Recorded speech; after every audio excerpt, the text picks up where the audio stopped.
hence my reason of why, you know, I volunteered to even do this WebEx and go to conferences and talk about it, because I think it really, it comes to our primary focus, and that's, you know, our students and making sure our students achieve in this age of accountability that we're in. So I'm going to jump right in there, and if you have any questions, like Ann said, just go ahead and put them in there, and she'll shoot them my way, and I'll try to answer them along the way.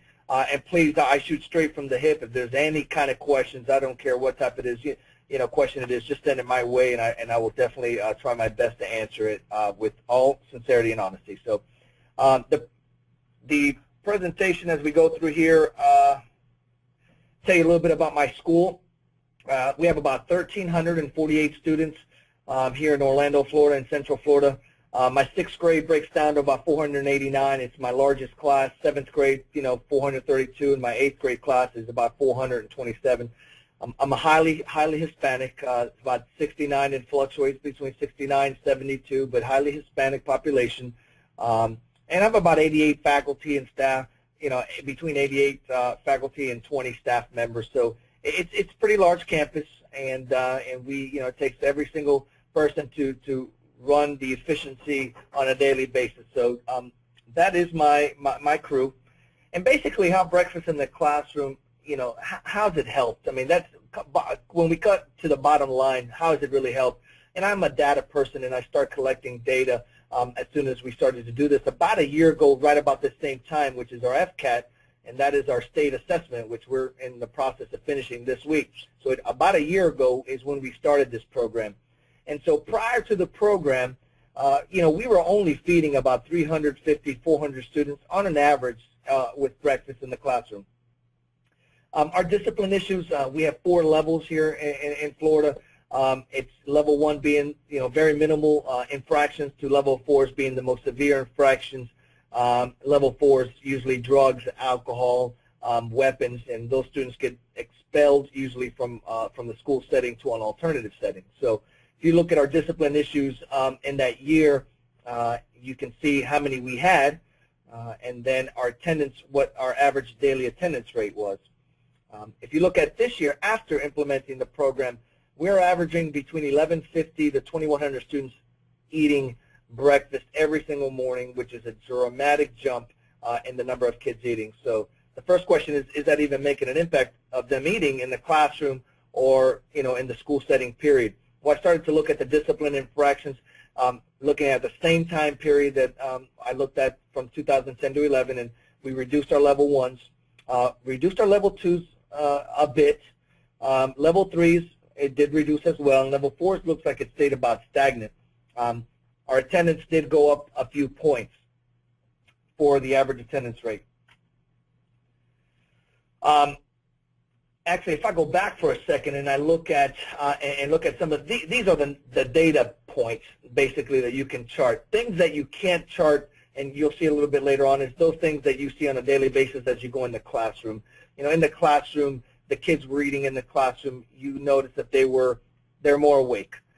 You know, as we did more classroom walkthroughs and we walked around those first periods, teachers were taking less time to do the bell work and really get the kids motivated. The kids were actually awake and ready to learn right in the beginning of class time, which and it really did help us.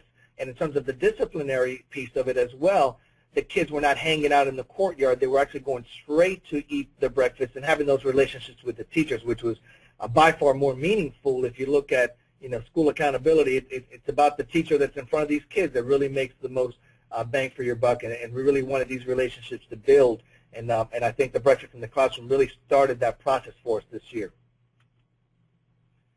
So how does it work? How does it work for our school? Basically, our school start time is 9:30, but we open our doors at 9 o'clock.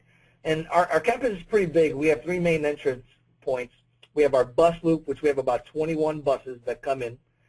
We have our car loop on the total opposite side of our buses, and then we have where our walkers come in. So those 3 entry points, all the doors open at 9 o'clock. And basically, any student before 9:15 that walks onto campus usually is sent to the gym, basically in our holding tank. And they stay there basically until we release those students by level to 4 carts that we have located in our main area on the school grounds, which we call our courtyard.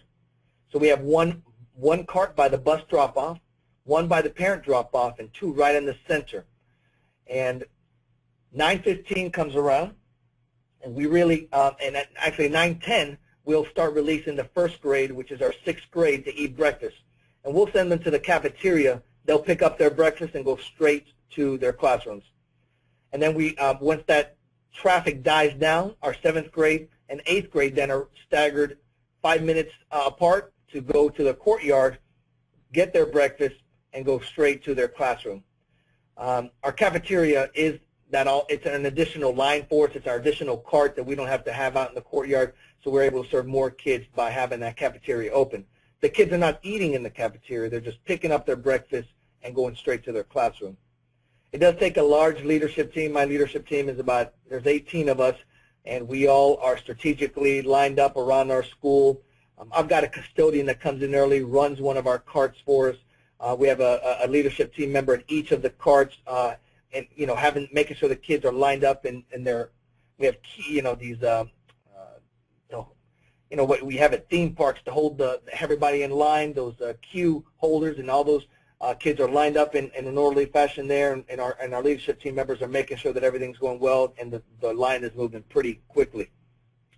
And then the students, after they pick up their breakfast, they go off and go straight to class. Good thing is that the teachers are lining up in these lines as well, because our teachers get to eat free. And when we talk about buy-in a little bit later, this was a huge buy-in for them. Most teachers don't have to buy breakfast anymore. They can go eat breakfast right from the cart, and the breakfast it's really good. I actually had breakfast this morning for FCAT. It was a nice omelet, cheese on a biscuit with juice, and on a daily, if I didn't have breakfast in the classroom, I would have probably been buying that from Dunkin' Donuts, and that's about that could add up little by little as you move on through the year. So after the kids go off to class, actually this menu that you see here is a sample of what we serve our kids. So every day, and we actually give this to our kids. We publicize it on our web. I do Connect Eds over the phone call to let the parents know what's going on for breakfast, so parents can know what we're going to have each day, and they can send their kids ready. But we have a hot and a cold item each day for the kids to pick. On a Monday, you can see we have a sample of a chicken biscuit, or they can have cereal, toast jelly with a yogurt. And then it goes all the way down. The mini cinnamon bun is a popular item with our cereal cinnamon bar that we have. Oatmeal, mango flip, blueberry pancakes are pretty popular as well. So the kids do have a variety of choices, and they enjoy literally the breakfast. In fact, you'll see one of my challenges in one of the slides later on is the kids, they take more than one item sometimes, and that can become an issue because these kids really, they don't eat breakfast in the morning, and some of them have been neglected for a while, so some of them are eating 2 breakfasts. So the grab-and-goes are popular, and that's a little sample menu for you to look at.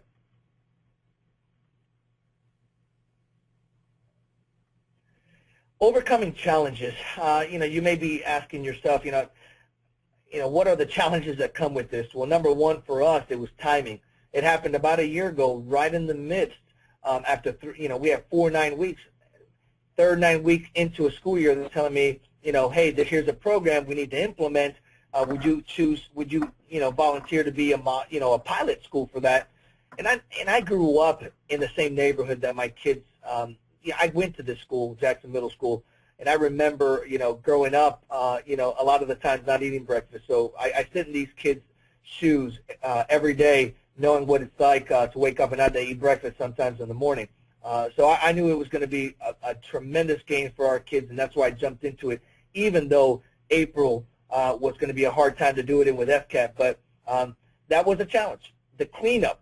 How are we going to overcome the cleanup? I only have 2 custodians in the morning time, and with all the things that go on, how are we going to deal with an increased number of students eating, and where are they going to throw the garbage? I mean, I didn't even have enough garbage cans. So logistically wise, that was going to be an issue, and I looked at that.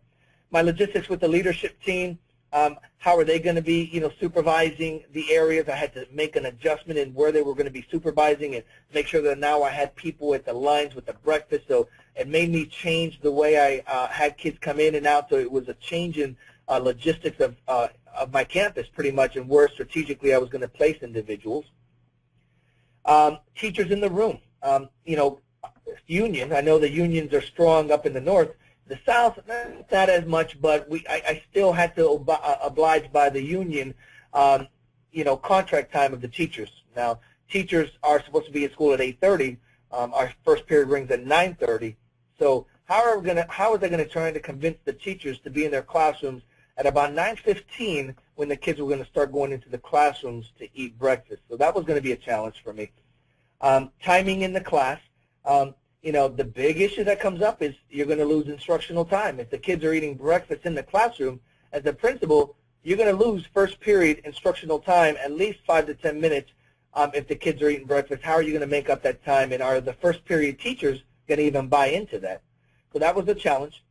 Materials for the school, how are we going to publicize it? How are we going to get the carts, the trash bags, the things to hold the kids in the line, the cues? How are we going to do all of that? And then my last one, kids taking more than one breakfast, because, how are we going to track the kids eating breakfast so that they weren't taking more than 1, 2, and so forth. So those were some of my challenges. The benefits of breakfast in the classroom, definitely, and I mentioned this in the beginning, increase in relationships between the teachers and the students. That by far probably has been the biggest gain so far, because the kids, especially my kids, they typically don't sit around the table and have conversations probably with their parents. Most of the parents of my students are working 2 jobs, and my students are probably taking care of their sibling that's younger than them and taking them to school and so forth. So meaningful conversations, that probably maybe don't even have to do with school. These conversations are happening in the morning times. I've walked in several classrooms. I've eaten breakfast in the classrooms with the kids, and by far, teachers are getting to know the kids a little bit better, getting to know their likes, their dislikes, getting to know, their home life, getting to know their struggles, and because of this, it's helping these kids have somebody on campus that they can go to if they feel bullied, if they feel threatened, if they have a situation at home. So the relationship piece is really helping these kids connect to someone in the school.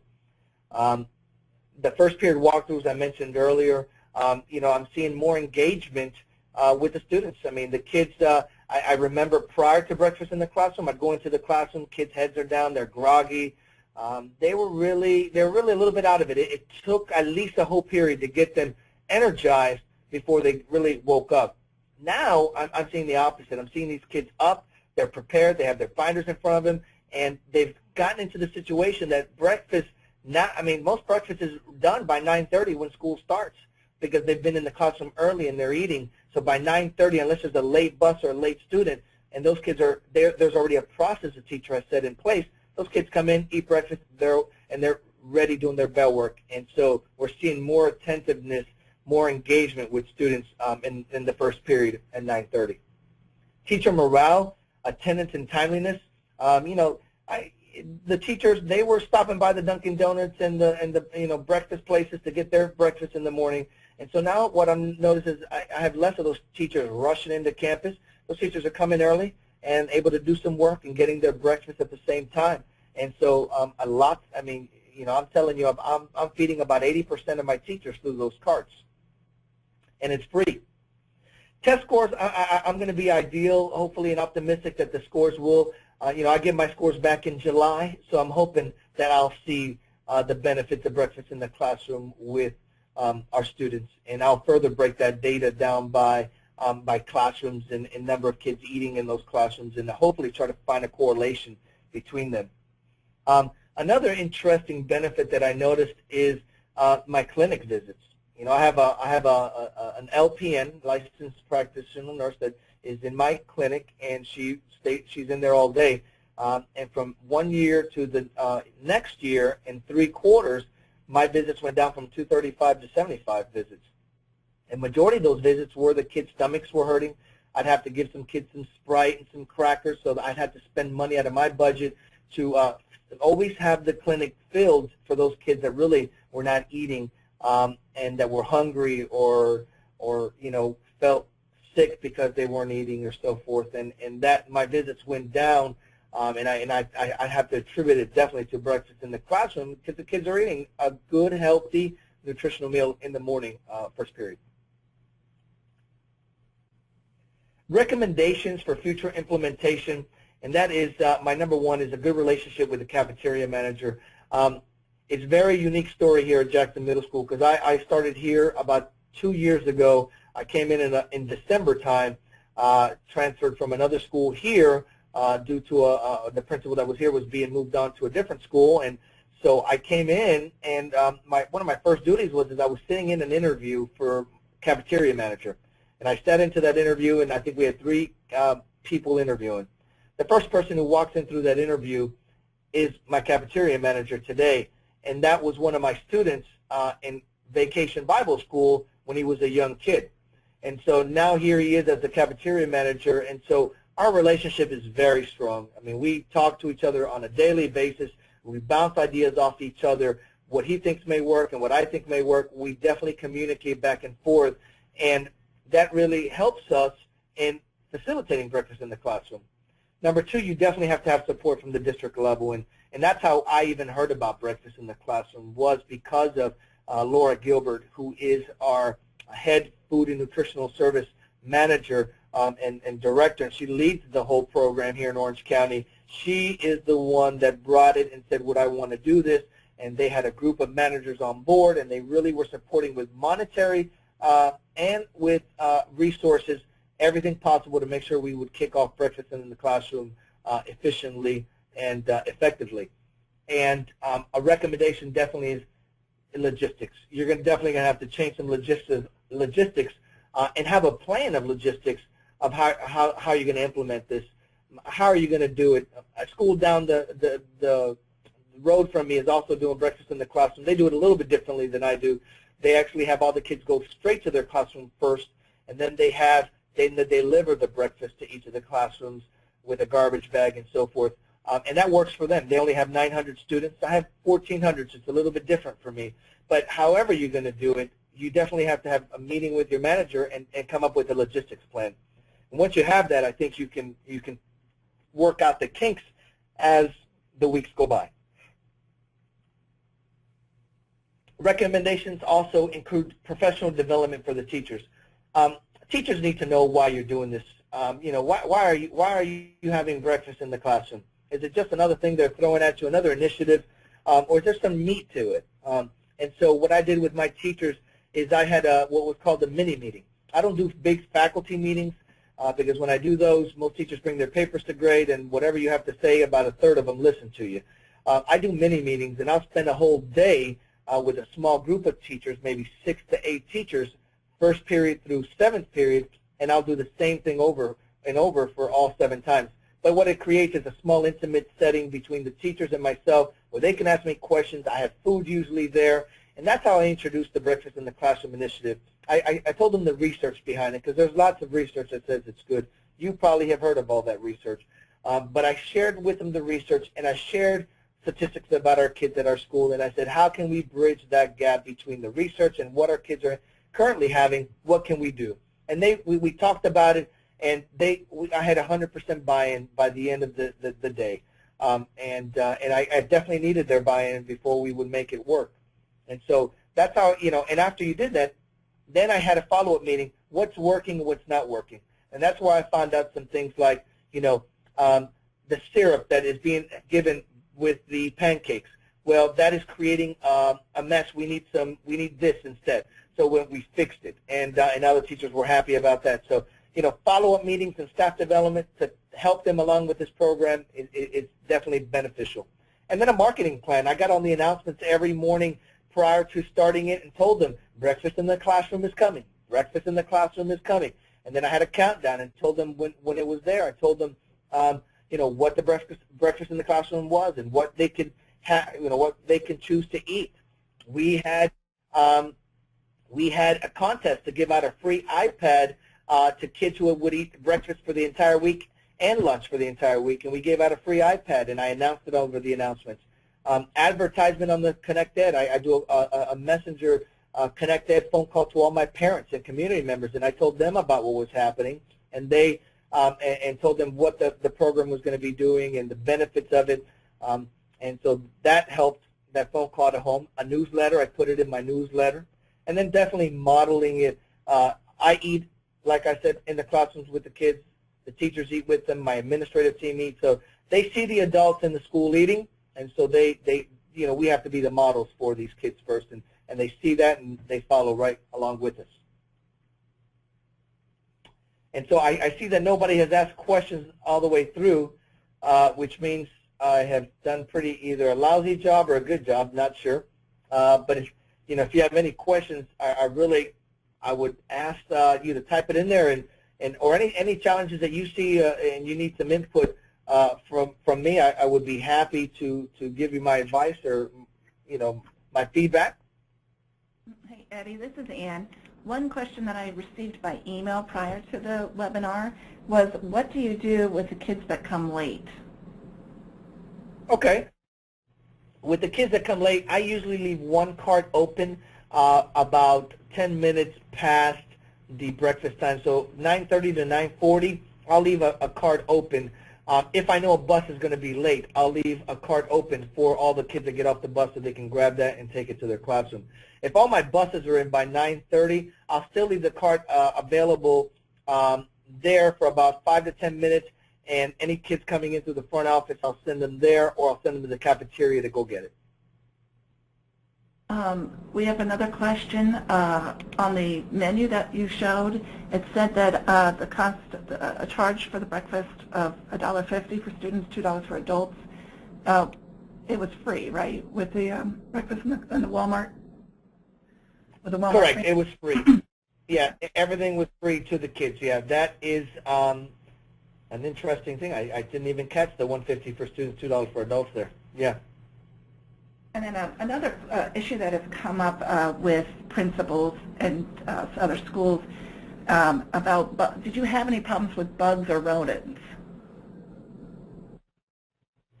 Very good question, because I'll be honest with you, right about that time that we initiated this, I think that was April, we had a roach infestation across our district.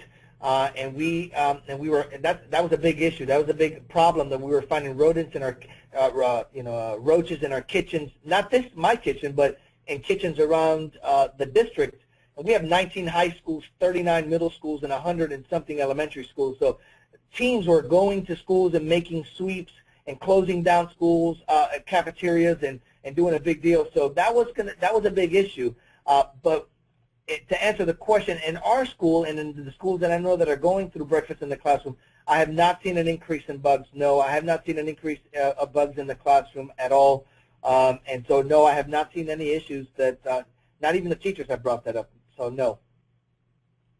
The one other question, as we wait for more people to submit some questions, is about instructional time. So I know you had mentioned earlier that that you had to work that through the teachers, but can you talk to that at all about overcoming those challenges with the teachers in the instructional time?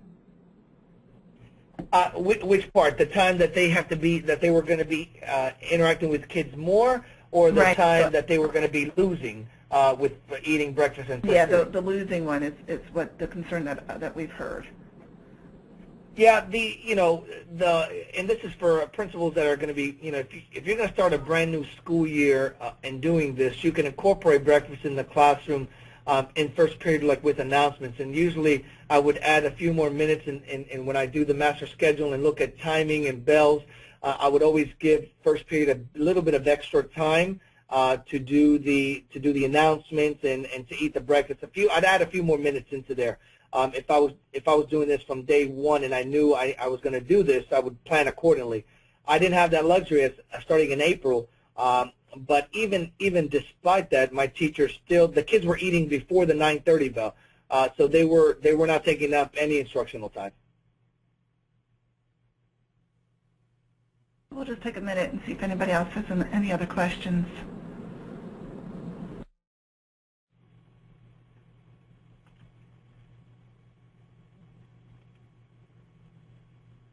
Well, there was one question, Eddie, that came in. Did you have any issues with kids with allergies?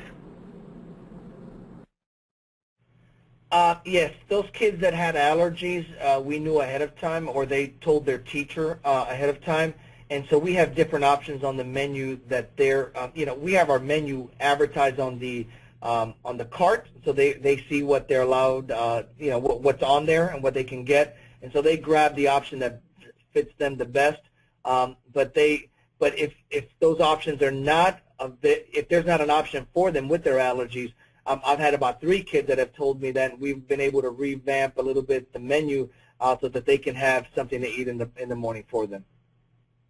That's great.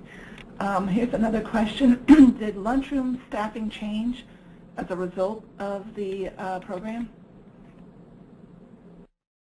Yeah, the staffing part did change, because since we were now feeding 250 to 300 kids, now feeding 1,100, 1,200, the grant did allow to hire a few more individuals for the morning to be here to facilitate that. So yeah, they were able to hire, I think we hired about 2 to 3 more ladies to help us, or it was the same ladies, but help some of those, give them a few more hours so that they come early and be able to have more hands on deck to do the breakfast, because we did have to have more hands helping serve the breakfast now that we were feeding that much more kids.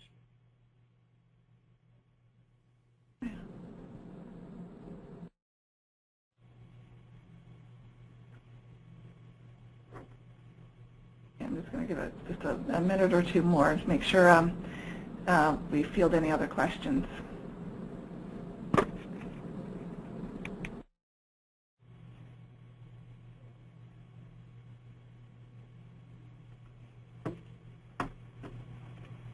Testing was this week, right, Eddie? Did you have testing this week? Yeah, we're on day 4, last day tomorrow. Yeah. Well, last day for my 7th and 8th graders, but in Florida, we're doing computer-based testing now as a requirement. So my I only have 5 labs on campus, so I have to test my 6th grader for 2 weeks, rotating them all through the labs. So that has been a pain in the butt, especially when 2 of my computer labs went down. And this is high-stakes testing, so you can imagine the craziness. Yeah. Okay, so I guess that's it for questions. And Eddie, could you pull up your contact information again on that slide, yes, so that people can get that and email you if they have questions. And please feel free to call me anytime here at the NAESP Foundation. My direct number is 703-518-6279, and my email is ahenley@naesp.org. Thank you so much, Eddie, and thank you to everyone who joined us today.